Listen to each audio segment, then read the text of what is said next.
My name is Christopher Appelman, and we farm sustainably and through no-till practices here in the driftless area of Iowa. I think we met about, 12, 15 years ago. Yeah. Yep. We had a mutual love for the outdoors. Oh yeah, it was all about mushroom hunting and growing out of our backyard. At first, we lived in a mobile home park where we literally farmed out every inch of our yard, and we're selling it to our neighbors and giving it away mostly until Emily was like, eventually you've got to start selling it or making some profit off of like what we're doing. We started helping at a local farm as well as the farmers market, but we've chosen to be able to start our own business, to be creating this life, this beautiful space for our children to grow, for their minds to stay open, to have a safe space to come back to if they have worries as they're going through the school years. And I grew up with a father who took us camping, and that really influenced who I became as an adult, and I think influenced a very strong, powerful way. And I want to be able to give that same experience to our kids. What's important right now is young farmers getting into this business or getting into natural ag and sustainable ag and start using the practices that are actually going to save agriculture years down the line. Monocropping and annual cropping is literally going to be the death of the Midwest. We're seeing drier and drier summers. We're seeing dustier and dustier summers. And what I look at is I look at the Dust Bowl, and I look at the Midwest, Wisconsin, Illinois, and Iowa, where we are tilling nonstop.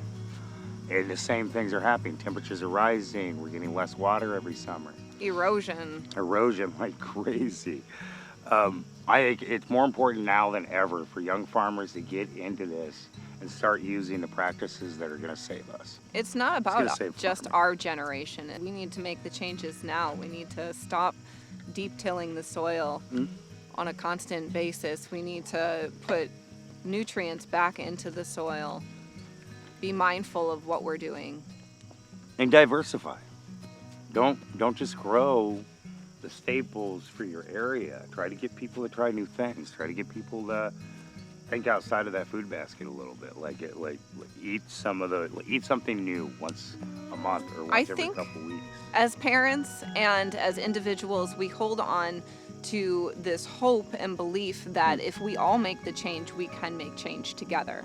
I think a lot of farmers and individuals outside of farming have given up. They look at the global crisis of climate change and they believe that there is no possible way to change. Whereas it is about the small individual, just as much as about the big corporate.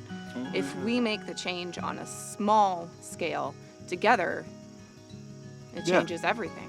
So you look at this field right here, it is so diversified in soil. Every 100 feet or so, your soil changes up a little bit because that's the way the soil mix of the river works. The farther you get out into the field, the more silty it becomes, which is really good for watermelons, squash crops, potatoes, and a lot of your root veggies. You've got so much nutrients in the soil around here on these untapped areas, in between things, as far as in between the other farms that are growing beans and corn, stuff like that. There's a lot of nutrients in the soil. It's mostly driftless. Storing is very important to us. We do as much as we can with the time we have. We've just recently processed and stored near 100, possibly 150 pounds of white peaches from hold right us over throughout here. the winter time. Yeah. We're working on making grape juice and wine and freezing grapes to be able to make jelly in the winter time. The thing was to be able to live freer than we did before. Well, I think that's what that. This earth really depends on. The survival of the earth depends on a paradigm change of how we're driven as an individual, as humanity, how we're driven and what we need and want. We should be wanting quality of life and quality of health. We're implementing a lot of things on a farm that improves our efficiency and the time that we give, so we don't have time to weed everything. Changing what we're growing. Two, we were trying to grow too many tomatoes, too many peppers in an otherwise saturated market where there's just piles of tomatoes and peppers all summer. We opted out. and I feel a lot better for it. Like Well, just- we adapted, right? So We there adapted. it comes back. We Adaption, yeah. adapted. And I think that's really what farming conditions you to do is that you're adapting and constantly problem solving. Yeah. And it might be frustrating in the moment, but man, does it help you grow as a person and individual, and just being able to react in a positive, Yeah. forward moving way. Yeah.